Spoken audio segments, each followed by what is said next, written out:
History of Lord Venkateswara Temple.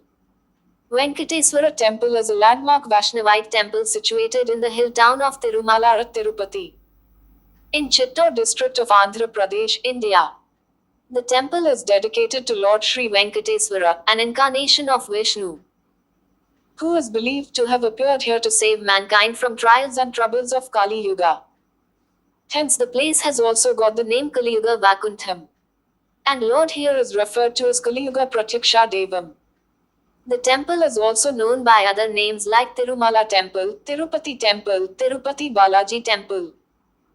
Lord Venkateswara is known by many other names, Balaji, Govinda, and Srinivasa. The first temple at Thirumala Tirupati was built by King Thandeman, Tamil ruler of the ancient Thondamandalam. He is said to have built the original Gopuram tower and the Prakhara in the 8th century. The temple is constructed in Dravidian architecture and is believed to be constructed over a period of time starting from 300 AD. The Garbhagriha Sanctum Sanctorum is called Anandanilayam. The presiding deity, Venkateswara, is in standing posture and faces east in Garbhagriha. The temple follows Vakhanasa Agama tradition of worship. The temple is one of the 8 Vishnu Swayambhu Kshetras and is listed as 106th and the last earthly Divya Desham. Thirumala hills are part of Sheshachalam Hills range. The hills are 853 meters 2,799 feet above sea level. The hills comprises 7 peaks, representing the 7 heads of Adishesha. The temple lies on the 7th peak Venkatadri, on the southern banks of Sri Swami Pushkarini, a holy water tank. Hence the temple is also referred to as Temple of 7 Hills. Thirumala town covers about 10.33 square miles 26.75 km in area. According to Srimad Bhagavatam, describes the history of Thirumala that during Satyayuga, Hiranyaksha, due to his exploitative activities created a situation where the earth was drawn to the bottom of the Garbhodaka ocean. At that time, the demigods approached Lord Brahma who prayed to Lord Vishnu. Lord Vishnu then appeared from the nose of Brahma in the form of Sri Varahadev. He killed Hiranyaksha and lifted the earth, Bhudevi, with his tusks, and brought her to a safe position on top of the Garbhodaka ocean. Bhudevi, the goddess of the earth, being an expansion of goddess Lakshmi, was very much pleased to be reunited with her lord, her eternal consort in the form of Sri Varahadev. In Vakuntha, Bhuvaraha resides eternally, so Bhudevi, who is the goddess of this earth, pleaded Lord Varahadev to remain with her on this earth planet. Sri Varahadev decided to satisfy her desire and called for Garuda to fly to Vakuntha and bring one of his favorite mountains down to the earth, so that he and Bhudevi could reside here together on that mountain. That mountain was brought down, and it is today called Thirumala. It is the mountain that was carried from Vakuntha by Garuda himself. There is also a story of Sesa, the divine expansion of the Lord, who sometimes appears as his couch, sometimes as his bed, and sometimes as his slippers, the same Adishesha incarnated on this earth as the 7 hills in which Thirumala is situated. Therefore the 7 hills are called Sheshadari, knowing that the Supreme Lord would come to live on these hills. Sesha wanted to be there to support his divine pastimes. Once Narada Muni approached great sages who performed ghee. Narada Muni inquired from them, "To whom are you offering the fruits of ghee? Of all the devatas or demigods, who is the greatest?" Some rishis considered Brahma to be the greatest of the gods, some considered Vishnu, and some considered Shiva to be the greatest.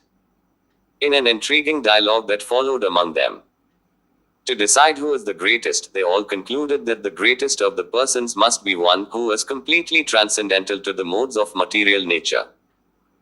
Thus they all unanimously elected Bhruga Muni to test these guna avatars to see the greatest of the 3. Bhruga Rishi first went to the abode of Brahma.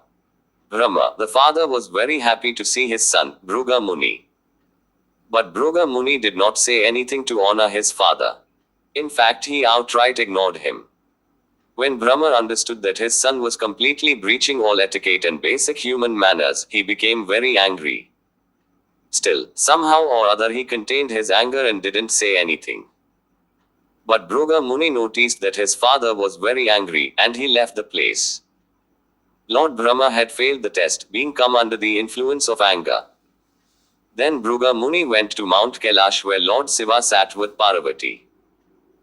When Shiva, Bhruga Muni's elder brother, saw his younger brother, he came up saying, "Oh, Bhruga, I am so happy to see you. Welcome to Kailash." He came to embrace Bhruga Muni, but Bhruga Muni stopped him saying, "Get away from me. Don't touch me. You smell terrible. You have ashes from dead bodies smeared all over your body. You wear skulls as garlands. You associate with ghosts and untouchables. If you were to touch me, I would have to immediately take bath in the Ganges, just to purify myself from the intense contamination." Lord Shiva, upon hearing Bhargu's insulting words, became very angry. He picked up his trident and was about to punish Bhargu when Parvati intervened and said, "No, my lord, he is your brother." Lord Shiva then cooled himself down and Bhargu Muni left the place. Even Lord Shiva had failed the test. He cursed Brahma to be not worshipped and Shiva to be worshipped as a lingam. Later sage Bhrigu went to Lord Vishnu. He kicked Vishnu in the chest, to which Vishnu did not react and instead apologized to the sage by massaging his feet. During this act, he squashed the extra eye that was present in the sole of Bhrigu's foot. However, Lakshmi finds it as an insult since Vishnu's chest was considered as Lakshmi's residence Pakshasthala and Bhrigu kicked it, which indirectly insulted Lakshmi. She then left Vaikuntha and came to earth to Kolhapur and started meditating. Vishnu bore human form as Srinivasa, left Vaikuntha in search of Lakshmi, reached the Sheshachalam hills in Thirumala and started meditating. Lakshmi came to know about the condition of Srinivasa and prayed to Shiva and Brahma. Shiva and Brahma then converted themselves into cow and calf. And Lakshmi had handed over the cow and calf to Chola king ruling over Tirumala hills at that time. The cow would provide milk to Srinivasa daily while it was taken for grazing. One day, a cowherd saw this and tried to beat the cow with staff. But Srinivasa had borne the injury. Getting angered by this, Srinivasa had cursed the Chola king to become a demon, as Dharma says sins committed by servants, Shudras, should be borne by kings. The king prayed for mercy, after which Srinivasa said to him that the king should take next birth as Akasha Raja and should perform marriage of his daughter Padmavati with Srinivasa. Srinivasa went to his foster mother Vakula Devi on Tirumala hills and stayed there for a while. After cursed Chola king took rebirth as Akasha Raja and he had a daughter named Padmavati who was born in the Padmapushkarini situated at present-day Tiruchenur in Andhra Pradesh. Srinivasa married Padmavati at present-day Narayanvanam in Andhra Pradesh and will return to Tirumala hills. After few months, goddess Lakshmi had come to know about the marriage of Srinivasa with Padmavati and went to Tirumala hills to question Srinivasa. Srinivasa, unable to bear the quarrel between Lakshmi and Padmavati, had turned into stone right when he was encountered by Lakshmi and Padmavati. Brahma and Shiva appear before the confused queens and explain the main purpose behind all this, the Lord's desire to be on the 7 hills for the emancipation of mankind from the perpetual troubles of Kali Yuga. Goddesses Lakshmi and Padmavati also turn into stone deities, expressing their wish to be with there always. Lakshmi stays with him on his chest on the left side while Padmavati rests on his chest's right side.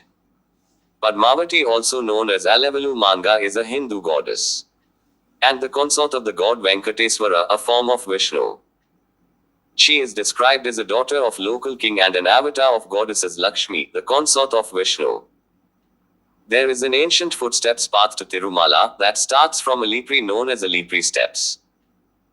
The devotees, to fulfill their vow to Lord Venkateswara, will take this path to reach Thirumala on foot from Tirupati. It consists of a total 3,550 steps, which makes a distance of 12 km.